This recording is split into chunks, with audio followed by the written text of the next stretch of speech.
Hello everyone, back to my channel. আজকে চলে আসলাম নতুন আরেকটি ভিডিও নিয়ে। আমরা আজকে বানাবো আমরা পাতার ভর্তা। দেখুন, এই যে আমরা গাছে থেকে এই সাইজের পাতাগুলো আমি ছিঁড়ে নিচ্ছি। দেখুন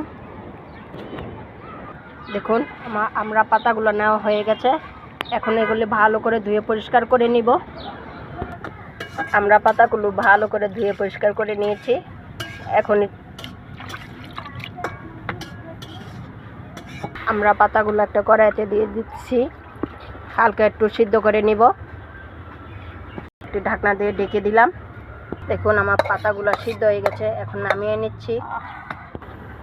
পেঁয়াজ আর রসুন একসাথে টেলে নিব। দিয়ে দিব একটু সামান্য একটু তেল। রসুনটা দিয়ে দিলাম, ভালো করে নেড়ে ভেজে নিব। পেঁয়াজ আর রসুন ভাজা শেষ। এখন একটা বাটিতে নামিয়ে নিচ্ছি।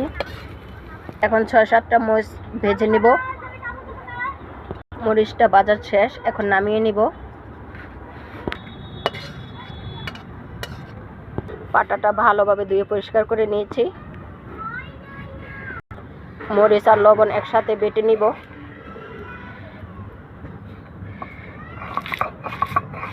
মরিচগুলো বাটা শেষ, এখন আমরা পাটাটা বেটে নিব। দেখুন আমরা পাতাটা বেটে নিচ্ছি। আমরা পাতাটা বাটা শেষ, এখন পেঁয়াজ আর রসুন একসাথে বেটে নিব আদা বাটা করে।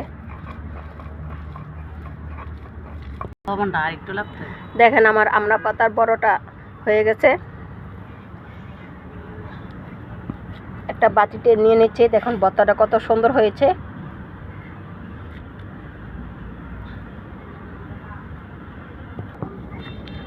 দেখুন ভর্তাটা সুন্দর হয়েছে, জিভে জল আসে পড়ে।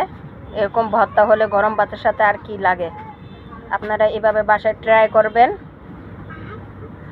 আর ভিডিওটা যদি ভালো লাগে চ্যানেলটা সাবস্ক্রাইব করে দিবেন, লাইক, কমেন্ট এবং শেয়ার করে দিবেন। আজকের মতন এখানেই শেষ। আল্লাহ হাফেজ।